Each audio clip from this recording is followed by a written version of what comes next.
이렇게 질투가 심한 사람들은 나중에 영원한 재앙도 물론 받지만 현실 안에서도 이러한 벌을 받게 되는 이해를 지금 파나 소년의 덕행에 대한 이야기를 하면서 여러분들이 함께 이제 들으셨습니다. 그리고 질투가 또 심한 사람들은 다른 사람들의 그러한 훌륭한 덕, 뛰어난 재능, 이런 모든 것들을 시기하는 것 아니겠습니까? 그걸 다 누가 내려주신 것이라고 아까 말씀드렸죠? 네, 하느님께서 은총을 폭포수와 같이 내려주시기 때문에 그들이 얻어 누릴 수 있는 것이기 때문에 누구를 시기하는 것입니까? 하느님을 시기하는 것이에요. 예, 그러니까 질투가 심한 이들은 하느님을 시기하는 것이다 라는 것만 기억하십시오. 예, 하느님을 시기하는 그러한 이들은 하느님으로부터 쫓겨난다 그랬습니다. 그래서 이렇게 질투가 심한 이들은 인간과 인간 사이에서 인정도 도리도 모르는, 그러니까 모렴치한 인간이라는 거죠. 그리고 손해도 이익도 모르는 아주 몰상식한 그러한 인간이라는 것입니다. 그 인정도 도리도 모른다라는 말씀을 이제 드린다면 그 함께 살아가는 여정 안에 함께 다 잘 살아야 되거든요. 주위가 모두 함께 잘 살아야 다 잘 살 수 있는 것인데 나만 잘 살고 다른 사람들은 다 못 살기를 바라고 나만 복 받고 다른 이들은 다 재앙을 받기를 바라니까 인정도 도리도 모르는 그러한 이들이라는 것입니다.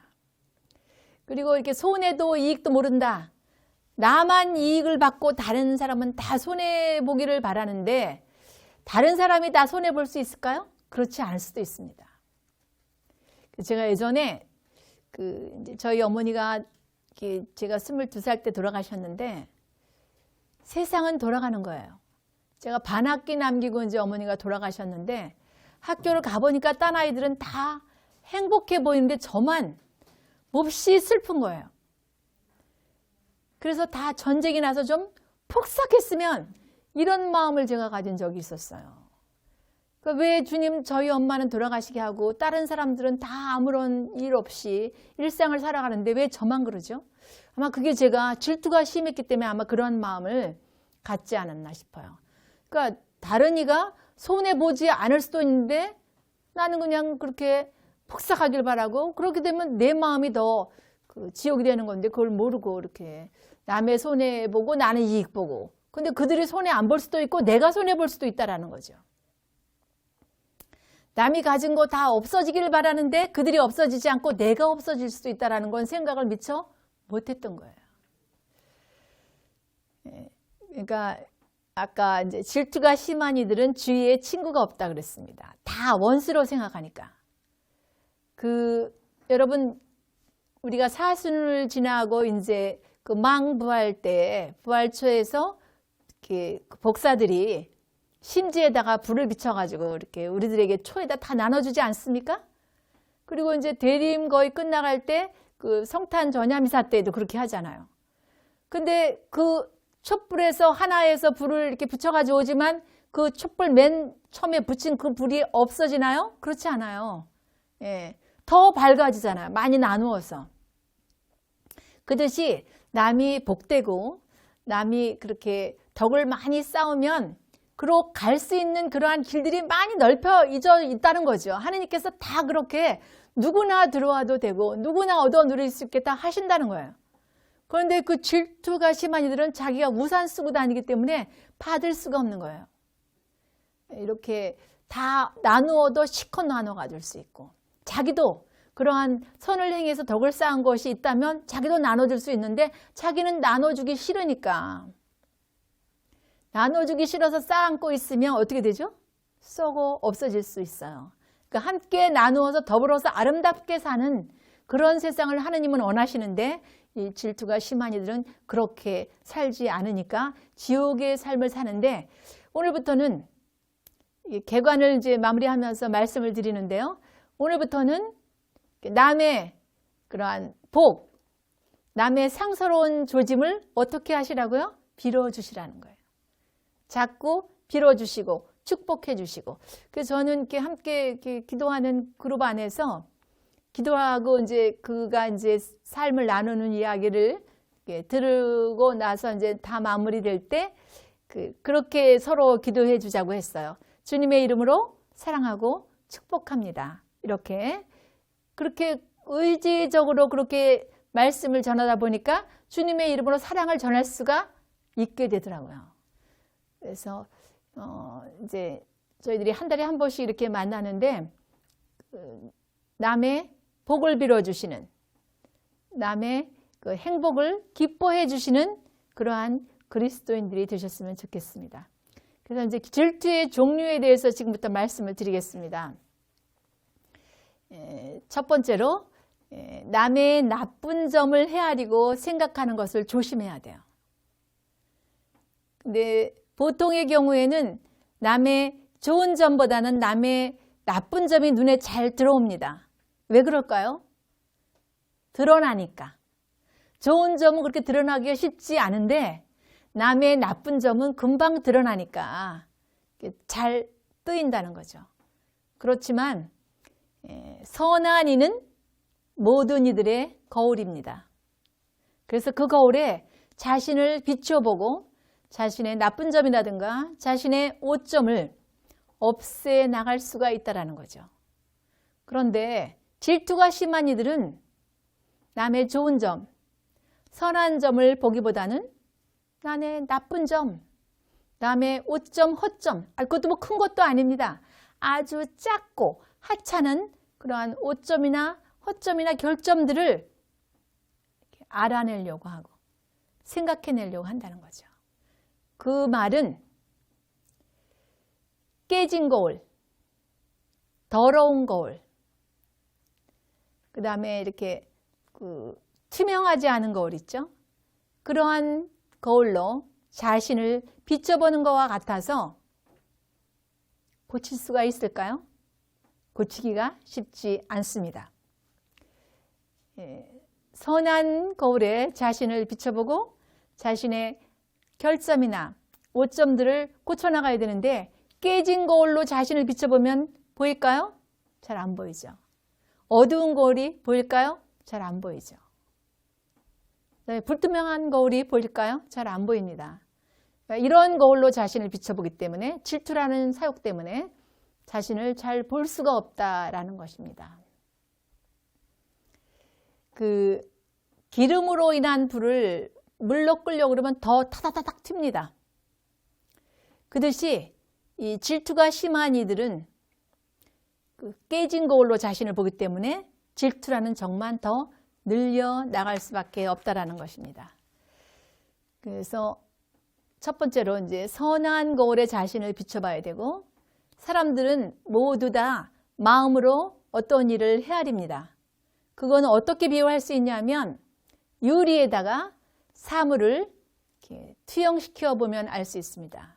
여러분 선글라스 끼고 나가시면 그 선글라스 색대로 물체가 보입니다. 그듯이 많은 사람들의 모든 일을 헤아리는 걸 보면 그렇게 유리를 끼고 보는 것과 똑같다. 그 어떤 이의 경우가 그런가? 질투하는 이들의 경우가 그렇다는 것입니다. 그 색안경을 끼고 보면 그 색대로 물체에 투영되기 때문에 그렇다는 것인데, 어진 사람은 마음의 바탕이 어질기 때문에 어진 것만 나와요. 근데 질투가 심한 사람들은 마음의 바탕이 질투라는 사욕이 근본이 되어 있기 때문에 질투만 나온다는 거죠. 그래서 이거를 어진 것이랑 질투라는 정은 마치 사나운 불길과 같다. 그래서 불길은 여러분 산불 난 거 보셨잖아요. 모든 거를 다 태우죠. 초목도 태우고 금속도 태우듯이 모든 것을 다 불길 속에 휩싸이게 만든다는 것입니다. 그래서 어진 사람들은 남을 보면 다 믿어요.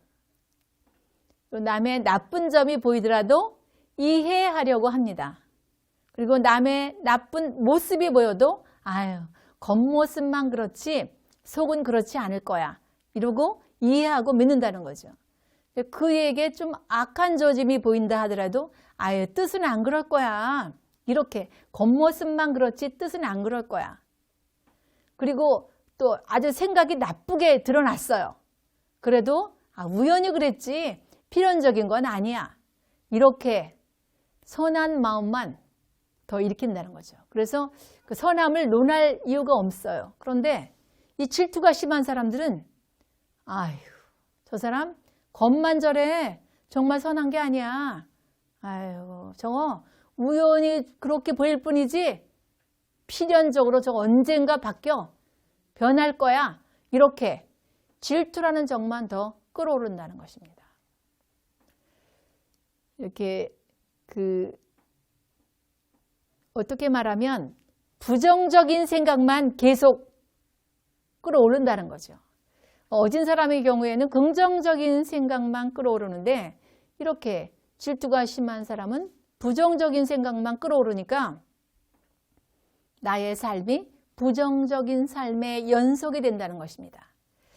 인생은 결코 우연이 없습니다. 자기가 내보낸 대로 다 돌아오게 되어 있습니다. 그거를 에코의 법칙, 또 뭐 부메랑의 법칙 이렇게들 얘기를 합니다.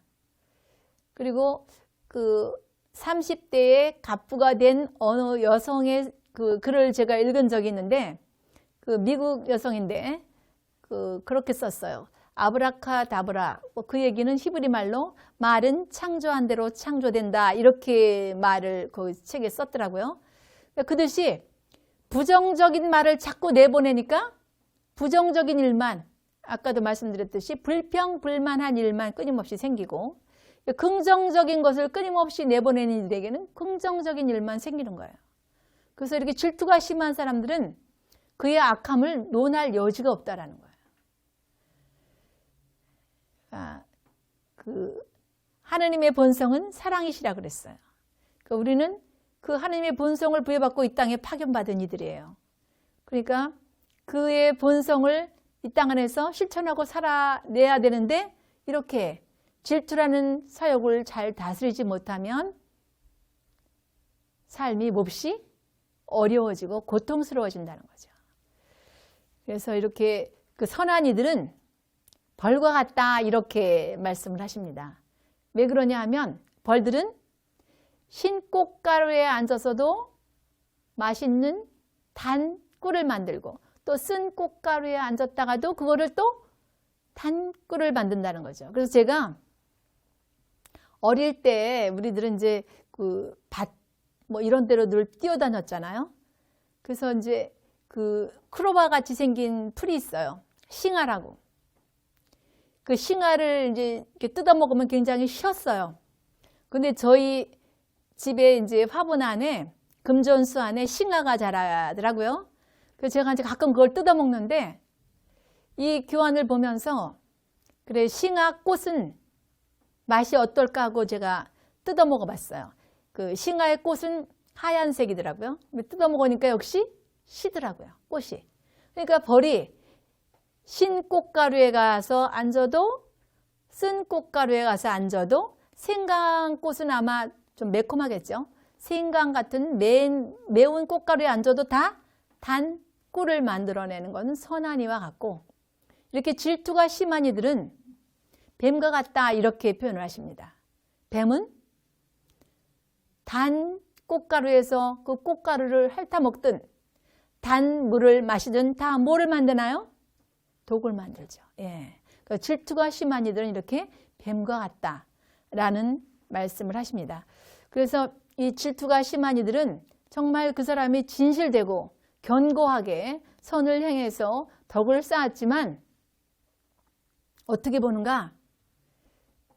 저 사람이 참 겸손해요. 아유, 낮은 척 하는 거야. 그다음에 진실로 이렇게 열심히 선을 행해서 덕을 쌓아가는 것을 충실히 살아요. 성찰하면서. 아, 저거 덕을 가장하는 거야. 굉장히 참아요. 아유, 저건 비겁한 겁쟁이나 하는 짓이야. 아, 또 청렴해요. 아, 저건 명예를 바래서 저렇게 하지. 말이 적어요. 아유, 저런 사람은 어리석어. 또 이치를 명확하게 따져요.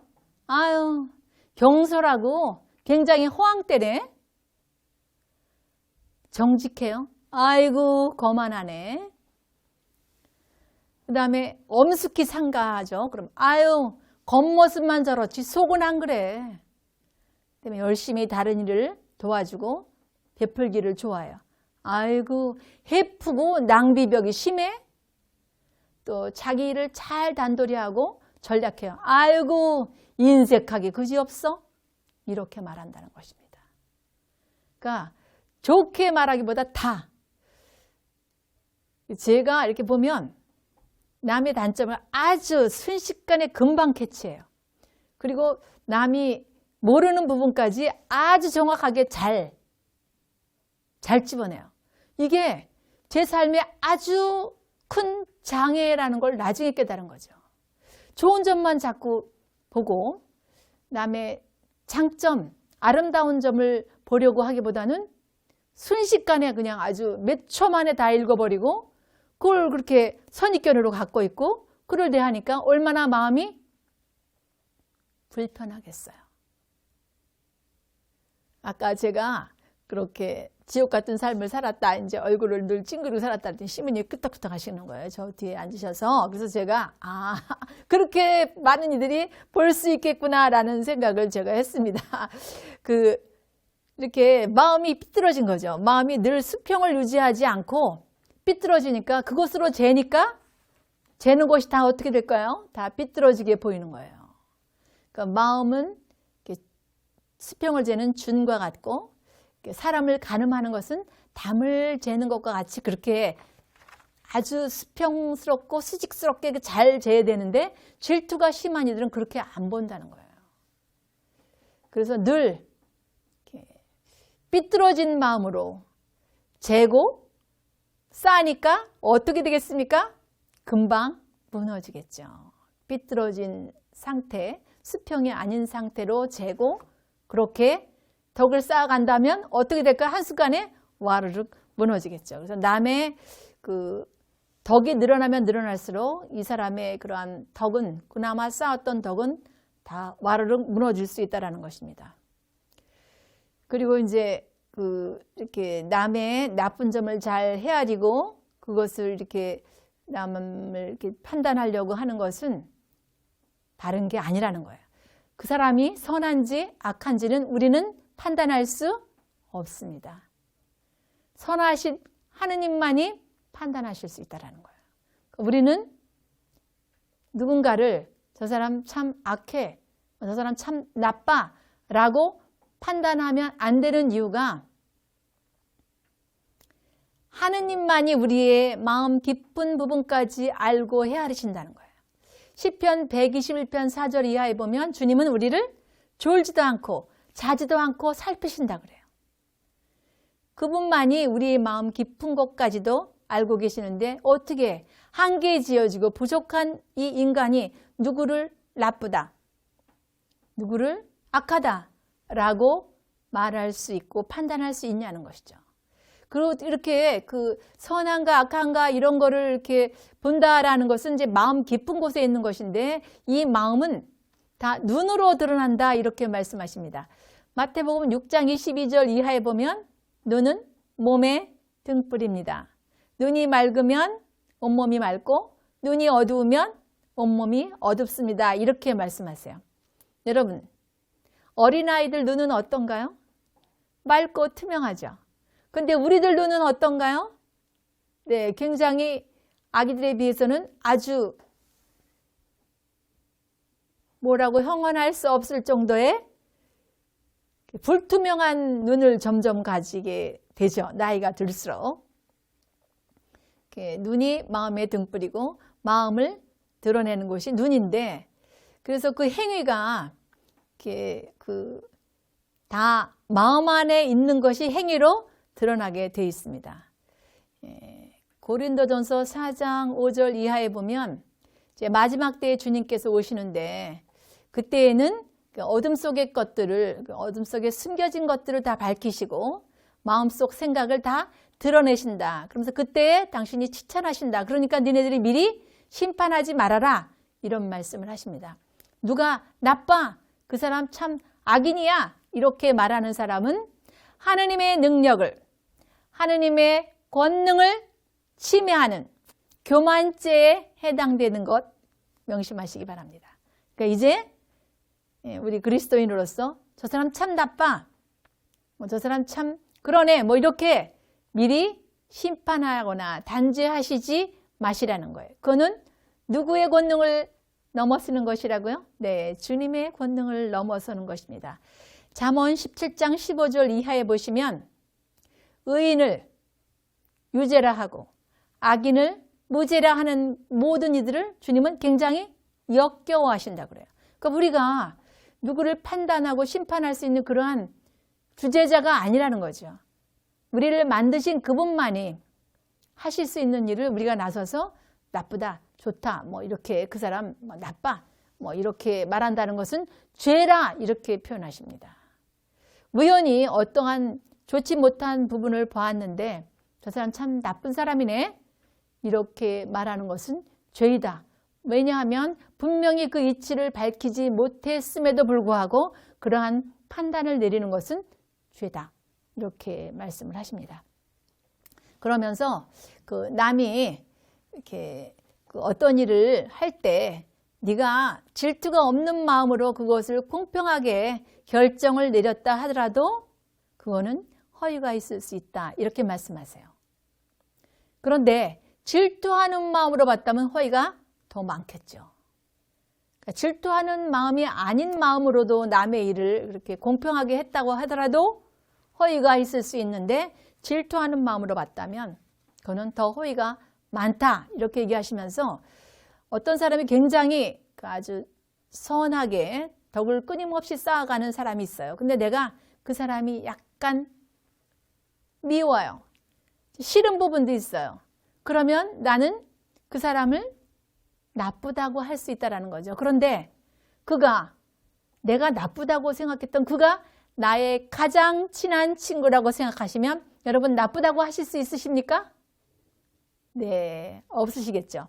그런데 그가 나이다, 나 자신이야 이렇게 하면 나쁘다고 하시나요? 그렇지 않죠. 그러니까 우연히 그의 그 나쁜 어떠한 점 한 가지를 보고 나의 아주 잘못되고 악한 많은 부분이 있음에도 불구하고 나는 괜찮고 저희 나쁜 한 가지가 나빠 이렇게 말하실 수 있으신가요? 없죠. 그렇기 때문에 그 질투하지 않는 마음으로 정말 공평하게 그 어떤 일을 결정했다 하더라도 허위가 있는데 질투하는 마음이 있다면 아주 그거는 공평하다고 말할 수 없다라는 거예요. 어떤 사람이 나는 왜 맨날 남의 잘못만 보이고 나쁜 점만 보이죠? 왜 그럴 것 같습니까? 자신을 잘 살펴보지 않기 때문에 그렇습니다.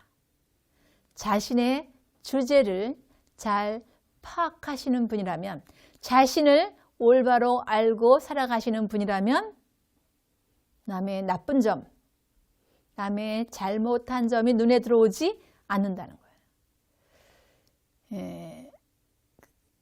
이제 스톤이라고 저는 표현하고 싶어요. 이렇게 덕을 쌓는 어떠한 곳 이런 표현보다는 그 당시에 그리스도교가 그 유교와 중국의 유교와 접목을 하셔서 그리스도교를 전파하기 위해서 이제 반토하 신부님이 계속 덕 쌓는 거, 산속 이렇게 돛 닦는 거, 이렇게 말씀을 하셨는데 이제 저희들의 관점으로 보면 이제 아마 수도 공동체가 아니었을까 싶어요. 모세라는 분이 이제 제가 생각하기에는 이제 수도원장 좀 되지 않으셨을까 하는데 그 공동체 안에서 어떤 이가 잘못을 했어요. 그래서 그 젊은이를 이제 끌어다가 이 모세 앞에 무릎을 꿇려 앉히고 이가 잘못한 것을 당신이 판단 좀 내려주십시오. 이렇게 이제 그 젊은이를 끌고 온 사람들이 말을 했죠. 그러니까 이 모세라는 분이 아무 말도 하지 않고 저쪽으로 가시더니 모래주머니를 하나 들고 와서 당신 등에다 짊어지고 왔다 갔다 하시는 거예요. 아니 우리가 지금 이의 잘못을 판단해 달라고 그랬는데 그건 안 하시고 왜 모래주머니를 쥐고 왔다 갔다 하십니까? 뭐라고 그러셨을 것 같아요? 나는 지금껏 살펴도 내가 잘못한 것을 다 성찰하지도 못하고 다 살펴서 그것을 살아내지도 못하는데 어찌하여 내가 남의 잘못을 판단할 수 있겠는가? 난 할 수 없다. 여러분 그렇게 하십니까? 예, 나는 나의 잘못도 다 성찰해서 없애지 못하는데 내가 저의 나쁜 점을 난 말할 수 없다. 이렇게 과감하게 단호하게 말씀하실 수 있어야 합니다. 우리 그리스도인들은. 근데 우리는 그렇지 않죠? 뭐 같이 부안회동에서 맞아 뭐 저런 점도 있고 저런 점도 있었어 라고 할 수 있는데 이렇게 모세와 같이 나는 나의 잘못도 다 성찰하지 못해서 다 살아내지 못하는데 어떻게 남을 판단할 수 있겠느냐 이렇게 말씀하셨다고 합니다. 그리고 이제 어느 나라에 덕망이 높으신 그러한 나라일을 잘 다스리는 그러한 훌륭한 분이 있었어요. 그분 이름이 이제 먼저 책에는 안 나왔는데 나중에 번역하신 책에는 가단이라 이렇게 나오셨는데 그 나라일을 낮에는 열심히 보시고 밤에 어느 날 이렇게 이제 술을 드시는 것을 질투가 심한 이가 본 거예요. 그리고 어떤 이에게 아이고 뭐 저렇게 덕망이 높다 그러는데 밤에 제멋대로 술을 마시고 있던 걸 내가 봤네. 그럼 뭐가 저렇게 덕망이 높아? 아닌 것 같아? 이렇게 얘기하니까 다른 분이 그렇게 얘기하셨어요. 질투가 없는 분이.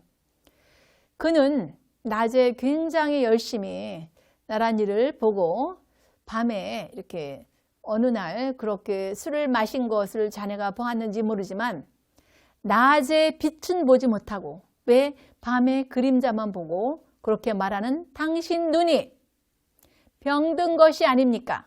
여러분 질투가 심하면 뭐가 병든 거예요? 눈이 병든 거예요. 마음이 병들었기 때문에 눈이 병든 것이라는 것입니다. 그 다음에 이제 그 퀸드웰이라는 분이라고 이제 이렇게 거기서는 또 이제 덕망이 높은 분이라고 그랬어요. 그 퀸드웰이라는 분은 늘 남을 보면 그분에게 좋은 점만 보고 배우려고 하신 분인데 가난한 이를 보면 어머 저희는 어쩌면 저렇게 세상을 가볍게 봐서 저렇게 가난하게 사나. 나는 너무 부끄럽다. 나는 아직도 세상을 가볍게 보지 못하니 너무나 부끄럽구나. 이렇게 말씀하시면서 세상을 가볍게 보려고 부단히 몸부림을 치셨고 또 부자를 보면 나는 너무 부끄러워. 저 부자는 열심히 재물을 쌓아서 그렇게 부자가 되었는데 나는 하느님 보시기에 좋게 선을 행해서 덕을 저만큼 저 부자가 쌓은 재물만큼 내 덕을 쌓았는가? 나는 너무 부끄럽다. 이러면서 덕 쌓는데 매진하셨고 또 아낙네들이 몸을 예쁘게 치장하죠. 저 아낙네들은 남에게 예쁘게 보이기 위해서 저렇게 치장하는데 나는 과연 하느님께서 보시기에 기뻐하시는 모습이 되게끔 하느님을 기쁘게 해드렸는가? 난 너무 슬프고 부끄럽다 이러면서 통곡을 하시는 거예요. 그러니 남들이 참 대단하시다 이제 이랬는데 마침 그분이 돌아가실 때가 됐는데 그렇게 눈이 반짝거리는 거예요. 돌아가실 때가 되면 눈이 다 이렇게 좀 불투명해지고 아주 좀 그런데 어떻게 이분은 이렇게 눈이 반짝거리실까? 그리고 다들 이제 참 의아하다 이렇게 생각을 하고 있는데 갑자기 어떤 소리가 들리는 거예요. 너희는 그의 눈이 굉장히 반짝거린다고 어이없다고 생각했지만 평생을 남의 좋은 점만 받아들이려고 하고 그 좋은 점만 살아내려고 한 이다. 그래서 죽음의 그늘도 그의 눈을 덮지 못하고 이렇게 반짝거리게 한 것이다. 라는 말이 들려왔다는 거예요. 그러니까 어떻게 사시라고요? 남의 좋은 점만 이 퀸드웰이 한 것처럼 가난한 이를 보면 나는 어쩜 이렇게 세상을 가볍게 볼 수 있을까? 우리 그리스도인의 삶의 목적은 그리스도의 뜻을 따라 사는 것입니다. 돈, 명예, 권력은 우리가 바라는 부귀, 영화는 우리가 살아가는 삶의 수단에 불과합니다. 그 수단에 불과한 것에 노예가 되지 마시고, 노예가 되니까 질투하는 거 아니겠습니까? 노예가 되지 마시고 삶의 목적인 주님의 뜻을 실천하며 살아가는 이들이 된다면 이 킹주엘과 같이 가난한 이를 보면 세상을 가볍게 보실 수 있고, 또 부자를 보면 얼마나 선을 행하고 사랑을 실천해서 덕을 쌓아갈까, 사랑의 사람이 되어갈까를 고민하시고 살아가실 테고, 그 다음에 몸을 치장하는 이들을 보시게 되면 어떻게 하면 저 사람과 같이 하느님을 기쁘게 해드릴 수 있을까 라는 고민을 하며 살아가실 수 있을 거라고 저는 확신합니다. 그래서 한 달여 동안 매일 하루에 한 가지씩 함께 사는 남편이나 아내나에게 좋은 점 한 가지씩을 칭찬해 주시는 그러한 한 달이 되셨으면 좋겠습니다.